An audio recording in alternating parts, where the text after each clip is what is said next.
Hello and welcome to Virtual JaneCon 2025. Can you believe it's been 4 years? What is time? Anyway, today we will be diving into 2005 Pride and Prejudice once again to make the brown coat that Lizzie Bennet wears in a couple of different scenes, including proposal-geddon, girls that get it, girls that don't. Once again, thank you so much to Bianca Hernandez-Knight for putting this on and for all the wonderful volunteers who make this possible every year.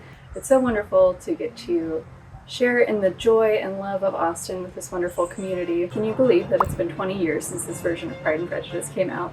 I know it can be a very controversial version, but personally this is what introduced me to Jane Austen and sparked a love that has spanned several novels, every adaptation known to man, and a deep and abiding love for Austenland. But Keira Knightley's Pride and Prejudice was the start of it all for me. We already know that I'm deeply in love with the brown dress that I made a couple of years ago, but I've also had my eye on this brown coat, so this is my take on it, made cheaply with a couple of bed sheets, a little bit of dye, and a lot of stress. So let's go ahead and get into it. The making of Lizzie Bennet's brown coat from Pride and Prejudice 2005. I forgot to record it before I stuck it in dye, but I found some light gray cotton sheets that have a linen-like texture, and I have dyed them with a little bit of Rit dye. This is what it's looking like after the first rinse. It's a half and half mixture of canyon and dark brown. It might end up being a little darker than I intended, but these always wash out a bit, so hopefully that will work well. We have collaboratively picked the patterns. We are going to use View A from this McCall's Regency Pride and Prejudice and Zombies costume. We're going to try and use View A's neckline, and we're also going to modify the cut of this so it's a little more open. So the plan is to Frankenstein together A and use the skirt from C, which we will cut down the middle because her dress has this waist here, but it also opens all the way down the center front, but it does not have the gap like this View B does. So we'll do a combination of these two. Very helpful. And then from this modern pattern, we're just going to use this collar from View A, which requires parts 4 and 5. So the main difference here is instead of this little tail train situation, we are, yes, right here, we're going to add a little belt sort of thing and attach the skirt underneath that.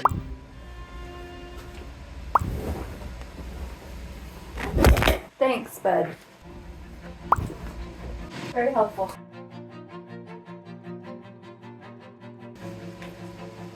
I need to give it a second dye later to the little.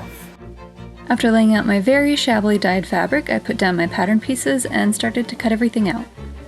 And the pieces you need to make this outfit are the following: a waistband piece, the upper sleeve, the lower sleeve, bodice front, bodice side back, and bodice back cut on the fold.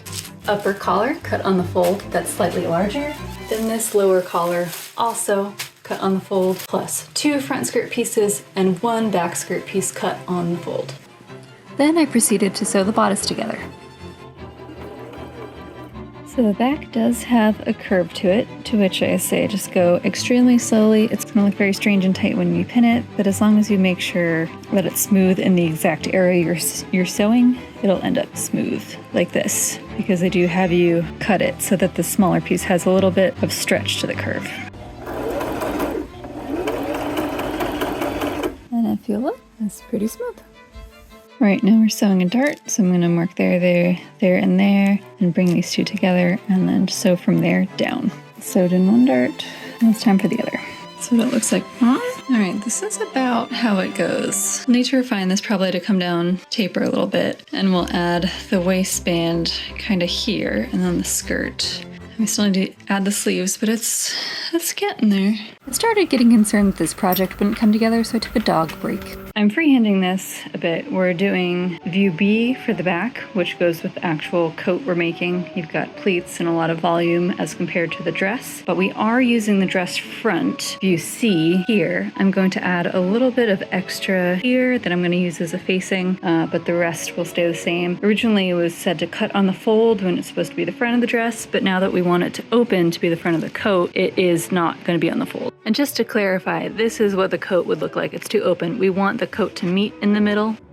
To escape my concerns about the bodice, I just switched over to cutting out the skirt because I knew that would be a lot easier to put together.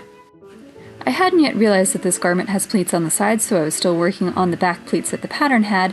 They're box pleats that you bring from the sides to the center, so I marked those with an awl and then started pleating, which I would undo later, a couple of times.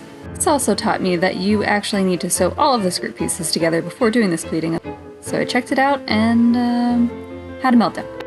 It was at this point she knew she fucked up. I'm gonna pause here because I need to cut out the skirt lining and attach it to the skirt before I do the pleats. So there's a lot more steps that I need to do before those nice box pleats will come into play. Also, before you pleat, sew the sides of the skirt together and the sides of the lining together, attach those. Then we pleat. Forgot we got a lining going on. I might have slightly overcommitted. To reset, I decided to cut out all of the lining pieces, which I'd completely forgotten I needed. And the spiral kept spiraling. I'm so sorry, it happens sometimes. You can tell we recently suffered a life-altering hurricane in this area because I am sewing on an extra box of rations that we have just in case. You never know when you're going to need some MREs. Please know that I'm not being glib about the hurricane. It was truly horrifying, devastating, and eye-opening to how unstable all of our infrastructure is. I found out that you can sew the side seam, and then you basically take the seam here to make the final pleat and hide that seam. So that's what I'm doing now. So the sleeve is made out of two pieces. There is an underside and a top. Basically, you just have to sew each sleeve twice. And there's a lining and an outer layer. So we're gonna have to sew these 4 times. The first side job was a little too red, so I've done it again. It's more of a chocolate brown. I will say the skirt portion wasn't in as long, so it is still showing up quite pinky brown in person rather than chocolate brown like these. You can see there's definitely a difference, but it'll have to do. Very helpful. Thank you. Very, very helpful. Just so good. Thank you.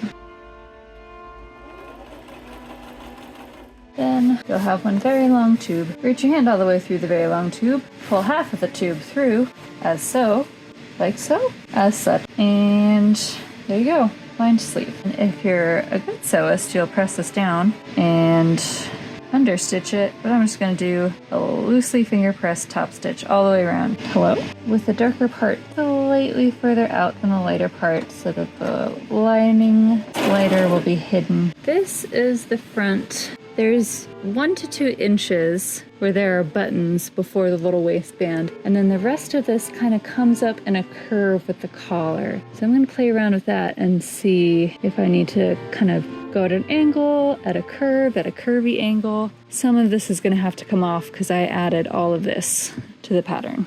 So I have somehow pinned this side to lay exactly how I want it. I have no idea how I did it. I think I pinged it underneath somehow. So I'll have to figure out how to replicate it on this side because this is not at all laying how I want it to lay, but this looks perfect. And then we just need to have it taper there and then have that math.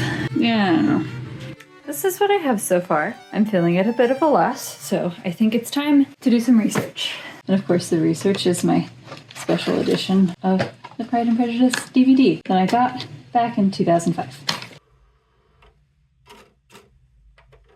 We're on brown coat watch, and in this scene we can see that there is a brown coat, but alas, it is not the brown coat.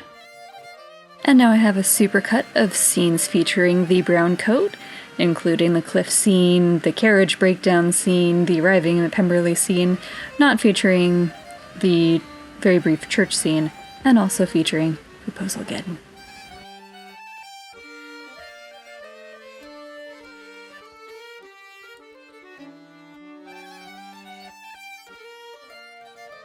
Sorry, curious. Stop you. 2 buttons, a small gap.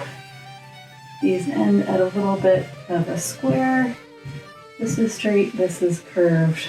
It's not terribly wide. And there's pleats here and here with a bit flat in front. In Lizzie's coat, there is a brown facing before the lining. I added some extra width to the outer part of the coat, and now I have a maybe 4-inch wide panel that I'm going to attach to the lining so that I can use it all as one piece when I sew it. The outer shell of the coat I pinned it up, I'm gonna sew it now. Here we have the lining with the facings. It is right side up currently. And we're going to place right sides together, pin along all the edges so that we can pleat this all as one piece once it's flipped right sides out. So I've stitched the facings in. I did understitching along this part. I have not understitched over here, but I think I need to. And then I plan to trim and roll up the bottom to hem it. Then I'll do a stay stitch along the top, pleat it, and then we can attach it to the top once that's done. It's time to do the neckline, and I added several extra inches in the front. It originally is supposed to be straight, but the one in the movie has a couple straight inches at the bottom and then it curved with the collar around the edge. I think that might be too tall, but I'm gonna kind of smooth this from here down to there and kind of get rid of this. I was trying to be precious about it and drape it, but I'm just gonna cut it instead because I'm running out of time and good enough will be good enough. Here goes the moment of truth. I'm going to start by moving this down ever so slightly because we'll also have the waistband. I'm just gonna go for it.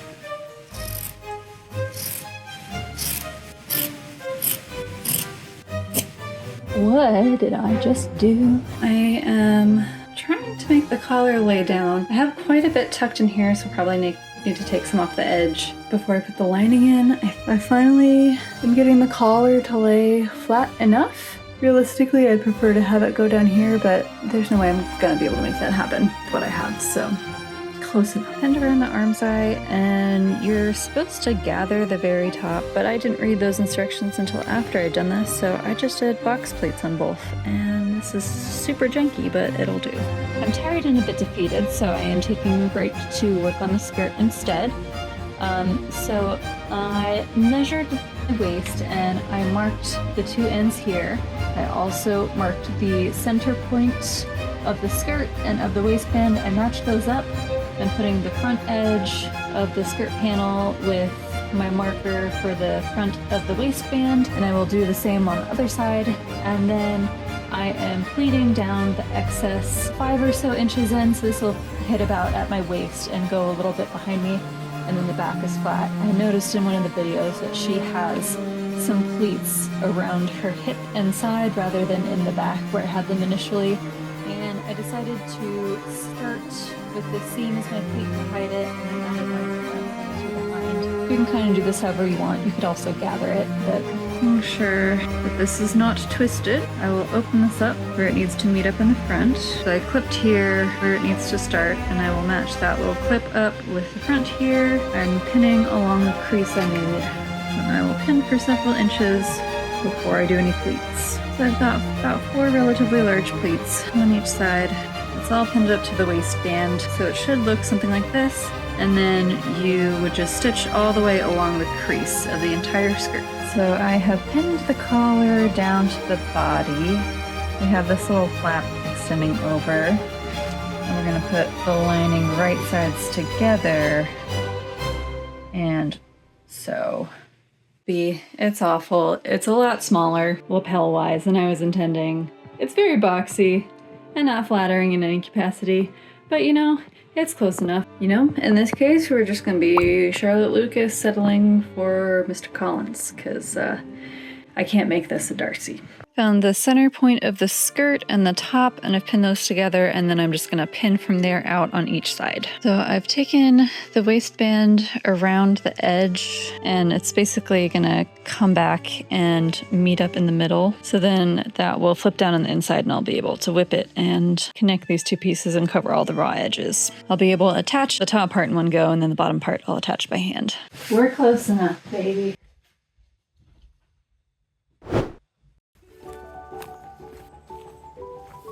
This is my best imitation of Lizzie's fondness for walking and my best imitation of her coat, which is not really my best imitation of her coat because I do plan on using this as a first draft and probably seam ripping everything apart to do it again. I'm not sure that it actually has a waistband, and the lining didn't work as I needed, and there is no button yet, the hem isn't finished, but good lord, am I excited to have at least the start of this brown coat and celebrate my love for Pride and Prejudice 2005 and the many fabulous brown looks it entails. Thanks so much for watching. Happy JaneCon. 6 inches deep in mud, they said. It'll be fun, they said. It's quite sweaty to be this ethereal. It's the middle of summer and it's very humid right now. And as a special bonus for you absolute nerds who are still watching, look at this Pride and Prejudice final featuring the brown coat that just came in the mail as I'm finishing editing this video. It comes with a full book inside that includes some stills from the movie and behind the scenes photos, and it features the brown coat multiple times. It just makes me so happy to have this beautiful piece of memorabilia to add to my collection, and I will be listening to that album on repeat, like I did with the CD when I was in high school. This movie is full of love and nostalgia for me. I hope you enjoyed this video. Thanks for watching.